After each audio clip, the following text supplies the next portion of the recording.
For this and more, stay tuned.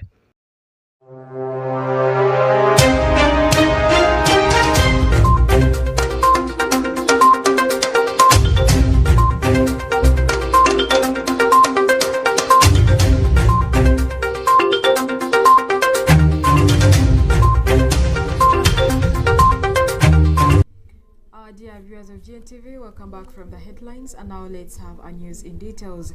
In our today's top stories, members of parliament have come out to react on the issue of the 3 members of parliament that were arrested yesterday. Honorable Sise Namuju, Honorable Paul and Honorable Yusufu Mutembuli were all arrested at the headquarters of the Criminal Investigations Directorate in Kibule. We take a look. Police yesterday took in custody 3 members of parliament after a day of questioning at the headquarters of the Criminal Investigations Directorate (CID) in Kibule, a Kampala suburb.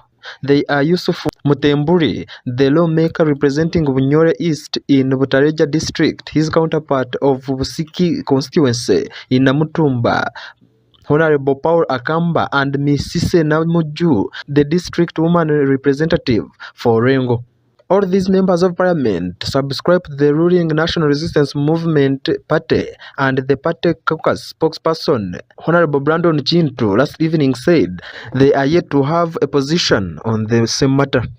We have spoken to some member of parliament and they had mixed reactions about the issues. Akwogera ku musango guno ogwakwatidde ababaka kubanga sigumanyi mu bujjuvu n'ekyenyiza okugamba nti mu mateeka tewali n'omwali waggulu w'amateeka okujjako president. Kati okubayita ku police okukola statement okwenyonyolako tekina mutawaana, era babalina omusango bajja batwala mu kooti, bwe batebalina musango bajja kuteebwa. Kye tusaba nti kooti police yanguyize okubuuliriza baleme kugwa mu katego ak'essaawa 48. Naye kyababaka ogenda okwenyonyolako nga basuubira okuzza musango tekina mutawaana.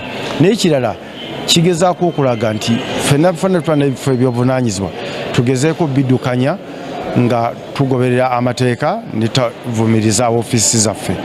Sibasalira musango kubanga simanyi kigenda mu maaso era simanyi misango ki eginaaba bateeseddwako.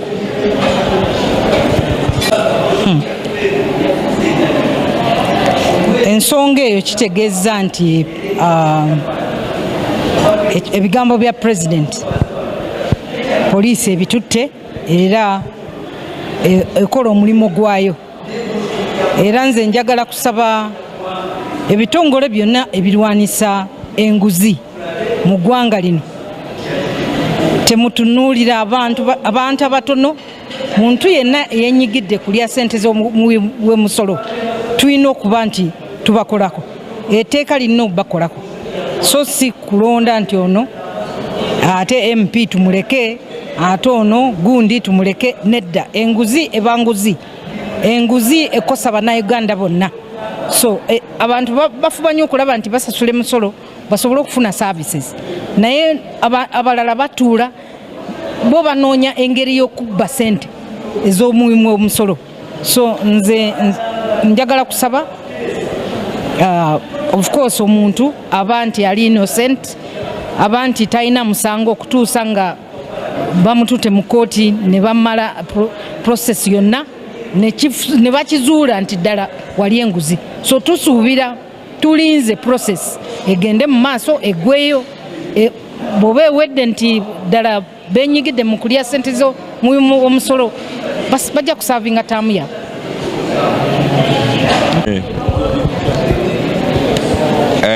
Babaka bannaffe ku nsonga y'obulyake n'obukenuzi, sebo n'owuwa omusalira omusango kuno kukyali kunoonyereza, naye bwe banoonyereza ne basanga nga beenyigira mu buli bw'enguzi mu ssente y'omulimu w'omusolo ne babanga ne wembanze ndi mubaka nabo babaka, nsaba etteeka likole kye lirina okukola ki okukola. Nsaba bireme kuteekebwamu bya bufuzi, babalamule nga bwe balina obbalamula, etteeka likole ki ligende mu maaso.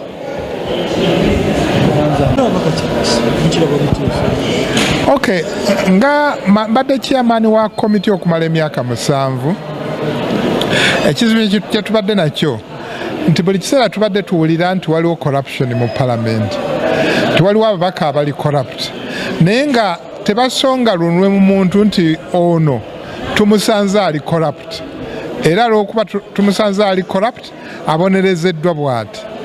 Kati nze kyembadde mbagamba bulijjo, kyembadde ngamba bakama bange, kyembadde ngamba speaker, kyengamba government chief whip, kyengamba ne bakama bange abatuteeka ku bukiiko nti omuntu bw'abanga ali corrupt bamukwate bamuvunaane okusinziira ku mateeka nga bwe gagamba. Ndowooza kati kye tulaba government etandise okuteekinga action okulaba nti abateeberezebwa okuba nti bali corrupt bakwatibwa era bavunaanibwa emisango gye bazizza. Naye nina okukkaatiriza nti babaka bannange tuli bennyamivu nti babaka bannange bakwatiddwa tekinnakakasibwa oba ddala bali corrupt oba tebali corrupt, kubanga ekyo okukikakasa kiva mu kuba nti bali convicted ne kooti ne kooti z'amateeka eza Uganda. A person is innocent until proven guilty. Za asimwe GNTV at 12. You desire for that report. Now in other news, the Uganda Revenue Authority Commissioner John Joachim Singzi has highlighted some of the issues that have left some companies in Uganda not clearing their debts or taxes. Also, some members of parliament are saying that they are not happy with this. We have more details to that story. Teri company je tutya ate teri company je tutajjako omusolo okujjako bwe tubate tugitegedde. So zino ze tutegedde ze tulaga ku lukalala lwaffe ntituzibanja tezinasasula tubate tuzitidde. Naye companies enyingi tezibadde tezisasudde emisolo olw'ensonga ezitali zimu n'ezimu. Kwegamba ezimu zituwandiikira ne tugamba okay tumanyi mutubanja naye tetulina sente zisasulira wamu mutukirize tusasule mpola mpola. Tubakiriza ne tuyingira memorandum of understanding ne basasula mu installments. Endala zikalubirwa business ne zitasobola kusasula emisolo tuka wezigalirawo. Endala zibeera ne sente naye nga tezaagala. So ffe ng'abakunganya emisolo omulimu gwaffe gwa kugoberera buli muntu gwe tubanja ne tutegeera nsonga ki ekulemeseza okusasula.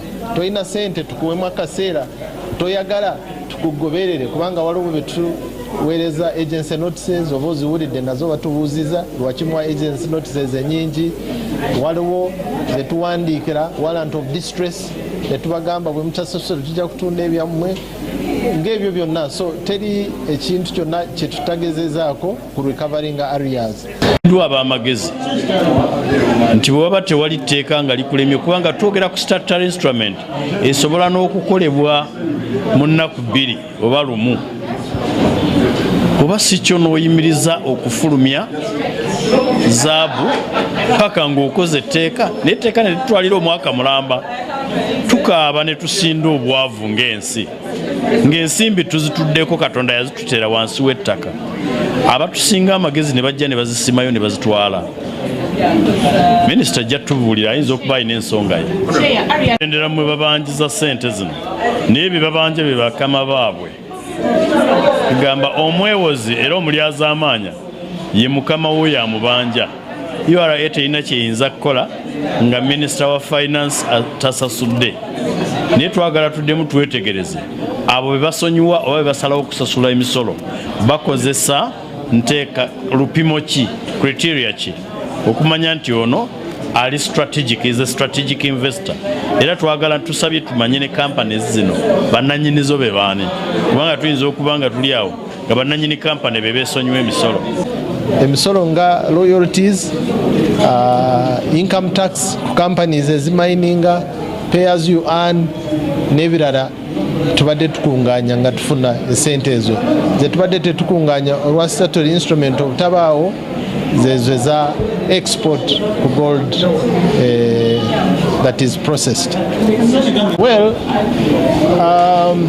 our tabadde teeka, you cannot estimate sente meka zetufiiridwa kubanga tebaddeewo etteeka eritugamba ntukunganye. Kiringa bw'obuuza nti emyaka giri egy'emabega gye mwali temulina etteeka erijjawo export levy mwafiirwa meka kubanga etteeka teribaddeewo ne sente teri ezibadde zifa. Kati etteeka kasooka liyingirawo last month okutuuka kati twakakunganyako miliyoni nga 5 n'omusobo. Nza Asimwe Kajese, GNTV at 12. We appreciate you, Kajesi, for that report. Now, in other news, the Prime Minister of Buganda Kingdom, Katikilo Charles Peter Mayiga, met with law students to discuss about some issues in Kampala. The Katikilo of Buganda advised these students on some legal matters as students of law and also advised them on how they should act. Nsanyusa okulaba abayizi bano abasoma amateeka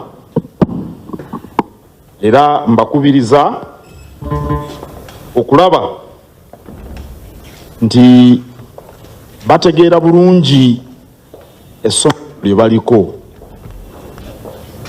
Munnamateeka omulungi alina okutegeera okusoomoozebwa omuntu gw'awolereza kwalimu asobole okumunogera eddagala erinaamuvumula. Ekyokubiri, munnamateeka omulungi ateeka okutegeeza gwawolereza aba gwakolera wa waayimiridde ku ludda olw'amateeka tateekeddwa kutunuulira ssente, kubanga munnamateeka bw'ataba gwakolera nti omusango gwe munafu ye ng'atunuulidde kumuwa kasente, oyo gwakolera omusango bwe gunaamusinga oba by'aba akola guyinza n'obutaba musango. Ayinza okuba ayagala kutandika kampuni, ayinza okuba alina endagaano gy'ayagala okukola ng'emufiiriza, gye biggweera erinnya ly'omunnamateeka oyo lyonooneka. Era munnamateeka omulungi alina okufa ku oyo gw'akolera, si kumutaputira butapuzi mateeka n'obuwaayiro obw'enjawulo, naye alina okutegeera embeera gw'akolera gy'alimu, ne bw'aba mumenyi w'amateeka, ne bw'abeera musuubuzi, ne bw'abeera ng'ensonga ezimuleese zino ze tuyita emisango egy'engassi, civil cases baziyita emisango gy'engassi, criminal cases emisango gy'obumenyi bw'amateeka. N'olwekyo munnamateeka asaana ne yeeteeka mu kifaananyi ky'oyo gw'akolera, ne kimuyamba okumuwa amagezi aganaamuyamba. Ekyokuna, munnamateeka ate okuba mumanyi, si by'amateeka byokka n'ebimwetoolodde byonna. Kampuni bw'ejja gy'oli nga bakupangisiza, oteeka okutegeera emirimu kampuni eyo gy'ekola, obunyomero bwagyo kijja kwanguyiza okuwa kampuni eyo amagezi. Bw'aba muntu ng'alina ebizibu kisaana n'obitegeerera ddala bulungi, bw'otabitegeera tojja kumuwa amagezi matuufu. Ate n'ekisembayo, munnamateeka asaana okuba mukwano gw'oyo gw'akolera, kuba mukwano gw'akweyabiza, era bw'akweyabiza kikwanguyira okufuna amagezi gonoomuwa aganaamujjuza, aganaamuvuunusa ebizibu. Bannamateeka abato kimukayanira nnyo ssente. Ssente zifuna oyo akoze nga mugumiikiriza ate ng'akoze okumala ebbanga ggwanvu. Ekikula amangu era kifa mangu. Bwe munaayagala okugaggawala amangu era n'obwavu bujja batuukako mangu. Bwe munaayagala obugagga obw'ensibo mulina obukolerera okumala ebbanga ggwanvu. Kino ntera okukibuulira abato bwe bajja okundaba. Nammwe kankibagambe, kikikwata ku bannamateeka bokka. Tosobola kufuna ssente nga tonaweza myaka 5. Tosobola kufuna ssente nga tonaweza myaka 5. Bwe kiri. Kati mwe musoma okumala emyaka egisengayo obutono 5, oluusi banza n'okukwatayo omwaka n'osoma emyaka 6 oba 7, kitegeeza nti osobola okuva mu ssettendekero ng'olina emyaka 25. Kisoboka mu mateeka kuba mawanvu. Kaakati ku myaka 5 egiddako oba okyenoonya ovuddeyo olina emyaka 25, nkole mu gavumenti nkole mu kampuni, ngende mu kitongole ekiramuzi, ngende kukozesebwa mu kampuni z'abannamateeka. Emyaka egyo 5 okkirizibwa okwenoonya otoli myaka 3. Kati ku myaka 3 otekubanga osazeewo ky'oyagala okukola, oba kwekozesa, oba kukola mu kampuni engundiivu, oba kukola mu kitongole ekiramuzi. Omuntu yenna yeetaaga emyaka 10 okuyiga omulimu ogwo. Bye musoma mu mateeka eno mu law school ebyo bya mu bitabo naye essomo lyennyini ettuufu liri mu kukola mateeka ng'ogalimu. Omulala yagaana okunsasula ssente zange ennyingi nenjagala mukube mu kkooti, ate yali munno omulala yanga nedda tokikola, abantu bajja kuwulira baklayenti, otwala baklayenti abatasasula mu kkooti bakwewale. Ago ge masomo g'oyiga ng'okola amateeka, kitwala obudde buwanvu nnyo. Egyo emyaka 10 nga toli myaka 4, kati wowereza emyaka 4 oyiza lwa amateeka, emyaka 4 ate oluwaliyo okuwasa oba kufumbirwa, ozadde abaana, oyagala kuzimbayo akayumba ak'ebisenge 3, ovuze ka premu wo, simanya kamotoka bakata premu wo, si bye biseera eby'oguloba obumotoka. Nza asimwe kajese GNTV at 12. Thank you, Desire. And now in the area of Kigezi Sub-Region, Javrin Kalisa Chomkama, the outspoken Deputy National Coordinator of the Parish Development Model, has blamed the Ministry of Finance for the delayed disbursement of the second phase of the Parish Development Model money. It is remembered that the Parish Development Model money program launched in February 2022 by President Museveni to aim at lifting over 3.5 million households out of poverty. We take a look.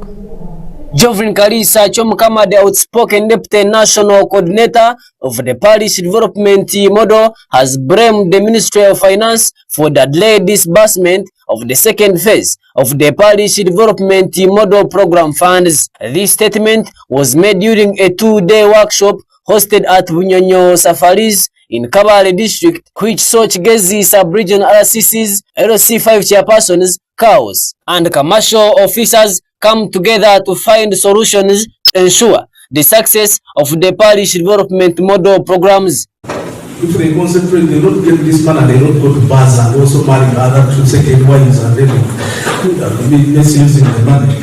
The output can come very easily and accept to be submission. Others will not put that lower. But when you practically practice it, you are able to have more money than you have been presenting. The workshop primarily aimed to identify why some districts within Kigezi Sub-Region, particularly Lukunjiri and Kabale, have not disbursed the second phase of the Parish Development Model funds. The Parish Development Model program, launched in February 2022 by President Yoweri Kaguta Museveni, aims to lift over 3.5 million households out of poverty. The Parish Revolving Fund, provided by the government, serves as a capitalization grant for the income-generating activities, including the production, processing, marketing, and storage of agricultural products. The Parish Development Model has been in existence for 2 financial years. However, it has been revealed that the program has not performed well, not only in Kigezi Sub-Region but across the country. In April, the second batch of funds was disbursed to beneficiaries. However, some beneficiaries have reported that the disbursement timing was not ideal, as it was not the right season to use the money. Others have mentioned receiving only half of the funds, leaving them worried that the remaining money would be returned as the financial year draws to a close. Javrin Kalisa Chomkama attributes the local government's failure to disburse the funds to the Ministry of Finance's frequent change to the guideline, which slows down the release of funds and hinder the disbursement process. She asserts that it's high time the Ministry of Finance provides a realistic explanation to the beneficiaries. Why is local government failing to quickly disburse? Is because the changing of guidelines are becoming too much. And the president sent me on a mission. And the mission is one. Me, my mission, my brothers and sisters, is one. People to have what? Money. And now the financer said, it's the cows, I am coming for you.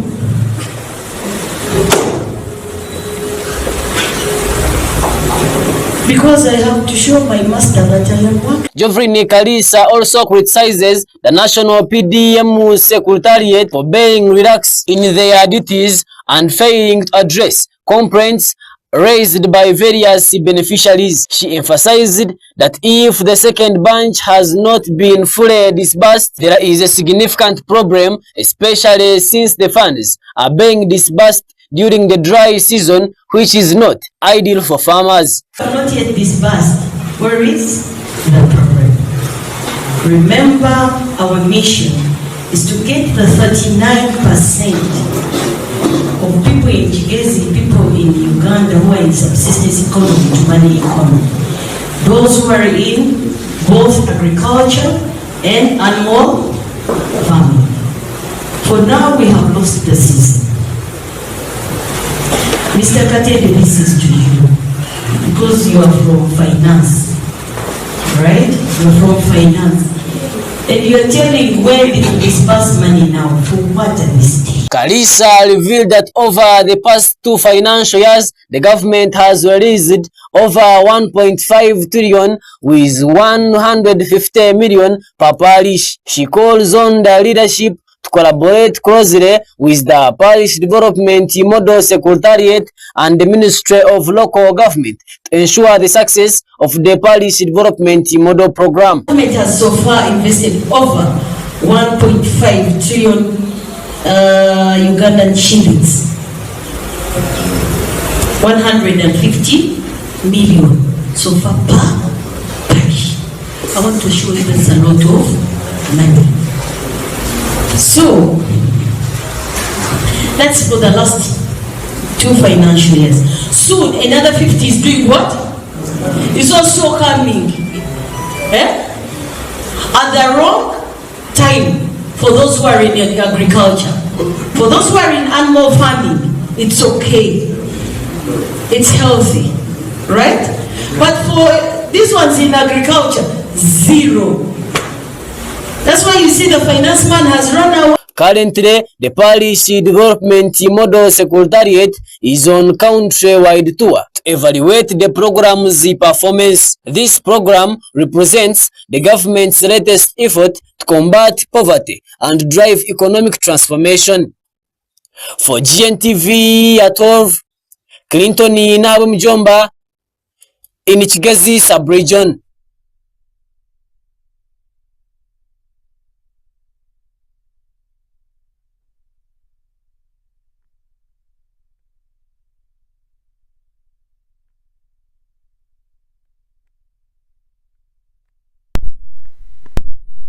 They have suffered inside the market, yet the street vendors have taken over. We take a look. The increasing number of vendors on Kabale roads is causing concerns among the central market leadership.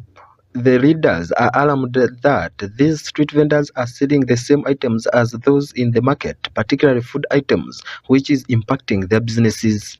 Daily, Kabale market vendors are encountering challenges similar to those experienced in Kampala.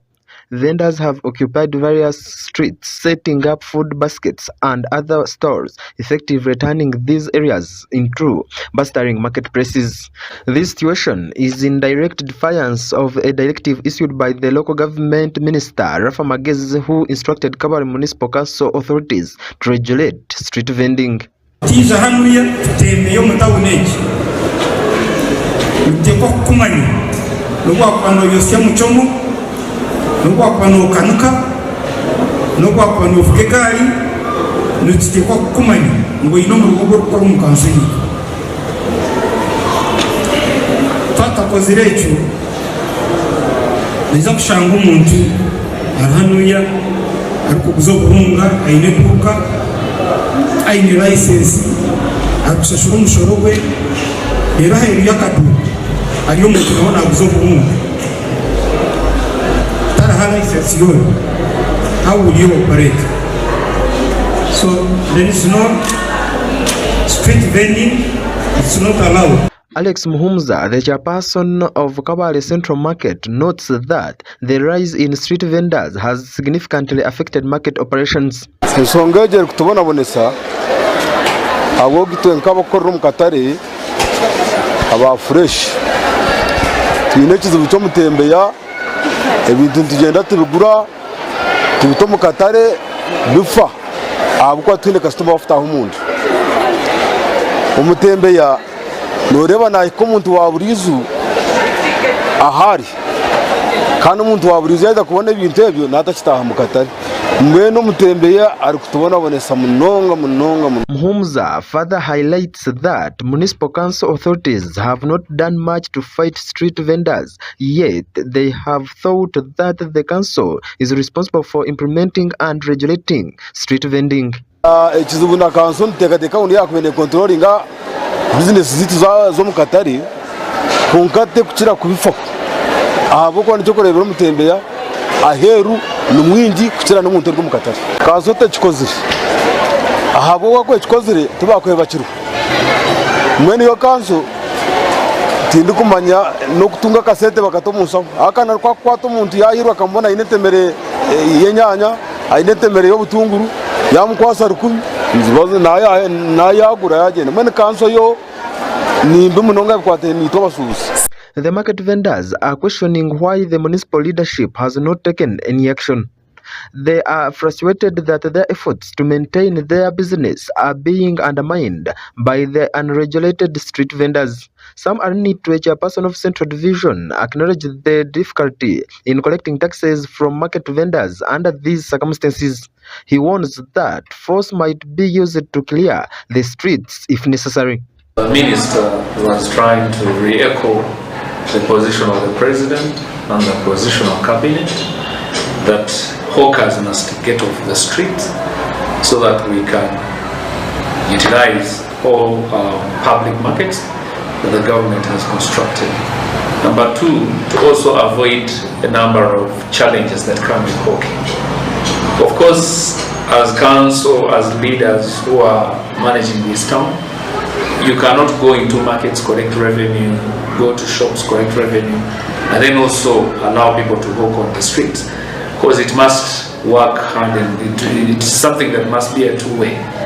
When people give you the revenue, you give them the ambience and the environment to trade in without getting competition to people who don't pay taxes, who litter garbage around the streets everywhere, and you even spend money that you get from these taxpayers to correct. Recently, local government minister Rafa Magezi condemned street vending, stating that it should not be allowed, especially since a market has been constructed. Nza Asimwe Kajisi, Gntv at 12. Thank you, Desire, for that report. Still in Kabale district, Kabale taxi drivers voiced their discontent with the cross-country transport company, accusing it of disregarding re-established rules and regulations for loading and offloading passengers. The aggrieved drivers shared with a reporter that the cross-country transport company drivers have consistently refused to use the designated tax parks. We take a look. In a peaceful demonstration today, Kabale taxi drivers voiced their discontent with the cross-country transport company, accusing it of disregarding established rules and regulating for loading and offloading passengers. The aggrieved drivers shared with our reporter that the cross-country transport company drivers have constantly refused to use the designated tax parks. Instead, they have been operating from the bus park, which has compelled the taxi drivers to do the same in a bind to secure passengers. Cross-country transport company, which traditionally operates especially higher services between Kabale and Kigali, has allegedly expanded into regular taxi operations. This move has reportedly led to the significant decline in passenger numbers for local tax drivers. Through their chairman, Saturday Byamugisha, the Kabale Drivers Association has repeatedly reached out to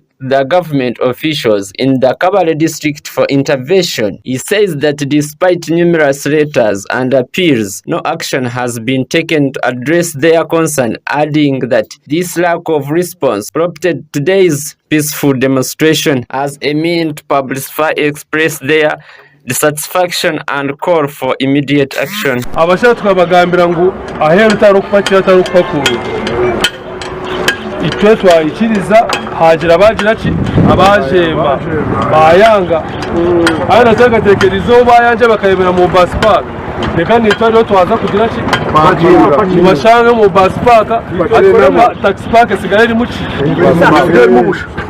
shashire munonga abye motoka ezira ruga Rwanda ziri number plate za Uganda kandi abari kuzivuga hari abanyarwanda bari koresha imodoka za Uganda kandi twe kuruga karewa inyuma ho enyimenyaka yawireho zazirugaga Katon Kigali zerera border zigarukira border niko twiya border tugarukiza Kabale konka pie icyo tushasha no kujyaniza ruga Kigali za Kabale zize Mbarara kuziri kuvugana buri musabazi wena zimutoragora zimiyo muhanda wena zimutwara itwe tuguma twemerere tine aho gukora. Saturday Byamugisha, speaking on behalf of the drivers, emphasized that rules and regulations were collaboratively established with Kabale municipality leaders and traffic officers to ensure smooth operation within the town. Mulino kumugula amaso kubanga ebimuga byogeza bukola ki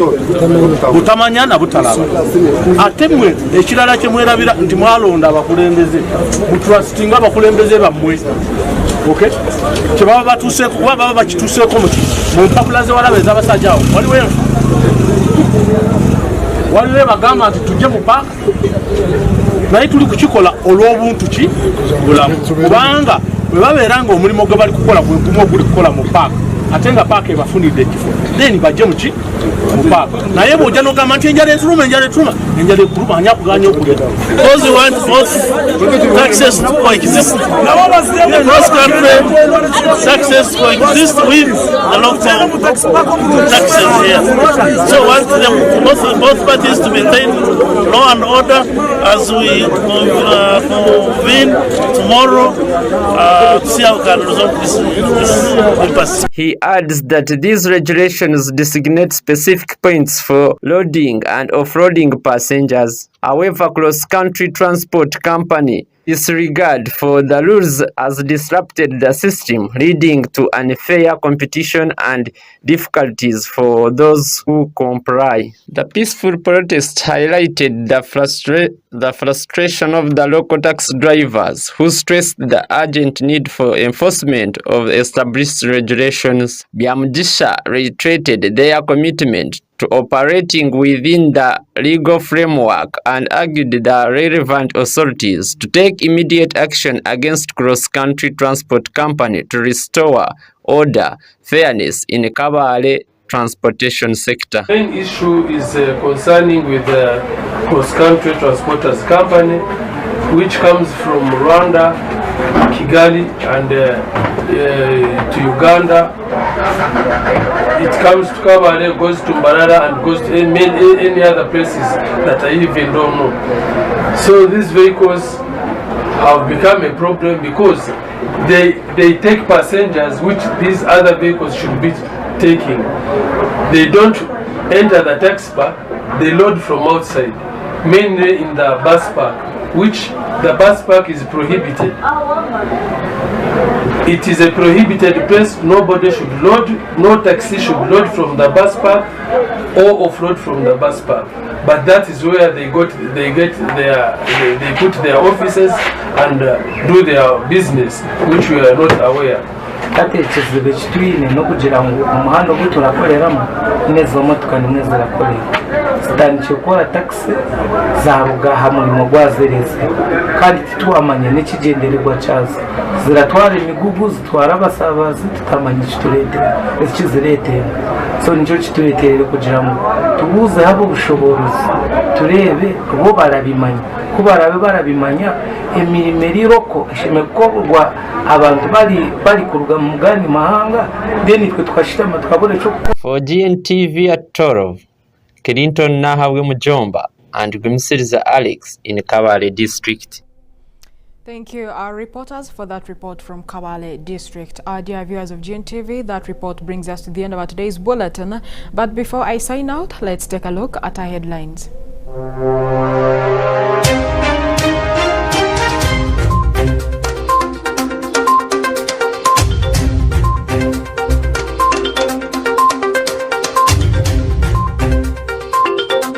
In our today's top stories, some members of parliament have come out to react on the issue following the arrest of 3 national resistance movement members of parliament. Nekyenyiza okugamba nti mu mateeka tewali n'omwali waggulu w'amateeka okuggyako president. The Katikkiro of Uganda, Charles Peter Mayiga, met with law students and gave them some advice concerning on legal matters. Munnamateeka omulungi ateekwa okutegeeza gwawolereza aba gwakolera. And in another news, police in Kabale foiled a demonstration by taxi operators.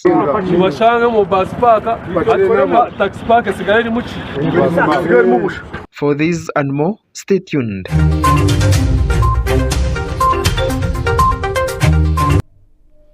Our dear viewers of GNTV, thanks for being part of us from the time we started, the time we are coming to the end of our today's bulletin. I'm Allian Atubandiize, your favorite news anchor here at GNTV.